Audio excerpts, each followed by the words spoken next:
नमस्कार, जय जोहार साथियों। आप देख रहे हैं छत्तीसगढ़ तक। मैं हूं आपके साथ पूजा शर्मा।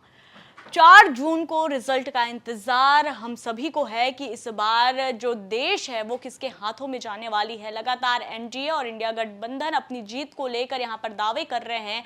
इस बीच 1 जून को एग्जिट पोल निकलकर सामने आया जिसने सभी को हैरान कर दिया। बात करें अगर छत्तीसगढ़ की, तो छत्तीसगढ़ को लेकर जो एग्जिट पोल निकलकर सामने आया, किसी ने भी ऐसा सोचा भी नहीं होगा, क्योंकि कांग्रेस ने इस बार बीजेपी को घेरने की जो रणनीति बनाई थी, काफी तगड़ी रणनीति मानी जा रही थी, क्योंकि कांग्रेस ने अपने सभी दिग्गजों को चुनावी मैदान में उतार दिया था। ऐसे में यह माना जा रहा था और शायद बीजेपी को भी इस बात का अंदेशा हो गया था कि इस बार जो 3 से 4 सीटें ऐसी हैं जहां पर बीजेपी फंस सकती है, और यही कारण है कि बीजेपी के दिग्गजों ने लगातार उन क्षेत्रों पर धुआंधार प्रचार प्रसार भी किया था। लेकिन अब जो आंकड़े निकलकर आए, पूरे विपरीत आंकड़े निकलकर सामने आए। इंडिया टुडे एक्सिस इंडिया की अगर मैं बात करूं तो उनके आंकड़ों के मुताबिक यहां पर छत्तीसगढ़ में 10 से 11 सीटें बीजेपी को मिलती नजर आ रही है, तो वहीं कांग्रेस को 1 सीट पर संतोष करना पड़ेगा। और इसी के साथ एबीपी वोटर की मैं बात कर लूं, चाणक्य की मैं बात कर लूं, ये जो एग्जिट पोल आए, इन्होंने भी इसी तरह का अनुमान दिया जिसमें बीजेपी को 10 से 11 सीटें और कांग्रेस को 1 सीट मिलती नजर आ रही है। यानी कि बीजेपी को 1 सीट की बढ़त और कांग्रेस को 1 सीट का नुकसान यहां पर मिलता नजर आ रहा है।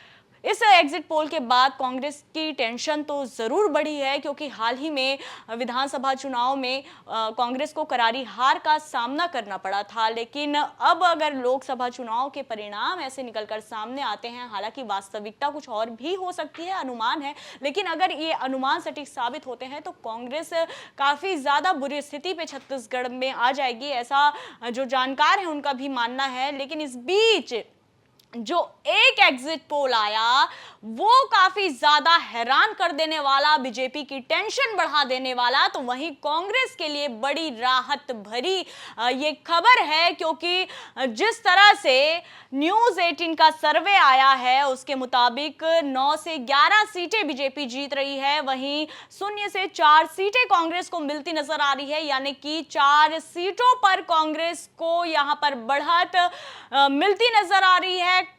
बीजेपी 7 सीटों पर अगर जो अनुमान है वो सही साबित होते हैं तो, और 4 सीट की बात तो लगातार हम आपसे कहते आ रहे थे कि जब से लोकसभा का चुनाव हुआ और जब से ये प्रत्याशियों का मैराथन शुरू हुआ था, लगा था कि बीजेपी को इस बार जो कांग्रेस के 4 दिग्गज हैं जो हम समझ पा रहे थे, एक महासमुंद, कांकेर, राजनांदगांव और जांजगीर चांपा, इन 4 सीटों पर बीजेपी की जमकर घेराबंदी होने वाली है और यहां से जो है वो बीजेपी नहीं जीत पाएगी, क्योंकि सभी तरह से बातों को ध्यान में रखते हुए कांग्रेस ने अपने प्रत्याशियों का चयन किया था। महासमुंद की बात करें तो साहू वोटरों को साधने के लिए यहां ताम्रध्वज साहू को उतारा गया था। राजनांदगांव से खुद पूर्व मुख्यमंत्री भूपेश बघेल यहां चुनाव लड़ रहे थे। कांकेर की मैंने बात की तो साल 2019 में एक ये वो सीट है जहां पर सबसे कम वोटों के अंतर से बीरेश ठाकुर हारे थे, और इस बार जो सर्वे निकलकर सामने आए थे, जब पार्टी अपने तरफ से प्रत्याशियों के चयन करने से पहले जब सर्वे करवाती है तो जो नाम निकलकर सामने आया बीरेश ठाकुर का, दोबारा जो है कांग्रेस ने उन पर भरोसा जताया। और जो चौथी सीट थी जांजगीर चांपा की, यहां पर इसलिए सबका फोकस था क्योंकि ये माना जा रहा था ये जो विधानसभा लोकसभा क्षेत्र है और ये इसके अंतर्गत जो विधानसभा सीटें आती है, वहां पर काफी ज्यादा में कांग्रेस के विधायक चुनकर आए और उनकी स्थिति यहां पर काफी मजबूत नजर आ रही थी। तो इन 4 सीटों पर लग रहा था कि कांग्रेस को बढ़त मिल सकती है, और जिस तरह से ये अनुमान न्यूज 18 ने निकालकर सामने रखे हैं, ये कांग्रेस के लिए राहत भरी खबर है और कांग्रेस को शायद ये जो अनुमान है इससे राहत जरूर मिल सकता है, वो उनके लिए खुशी की बात है। बल्ले बल्ले यहां पर कांग्रेस की हो रही है, लेकिन यहां पर ध्वस्त हुए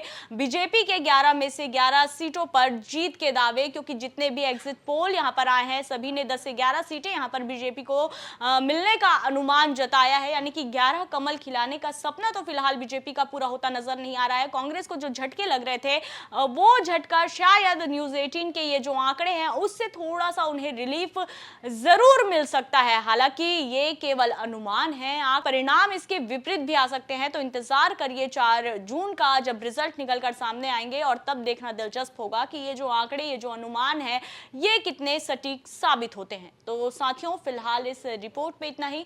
छत्तीसगढ़ से जुड़ी ऐसी तमाम खबरों से अपडेट रहने के लिए देखते रहिए छत्तीसगढ़ तक। जय जोहार, नमस्कार।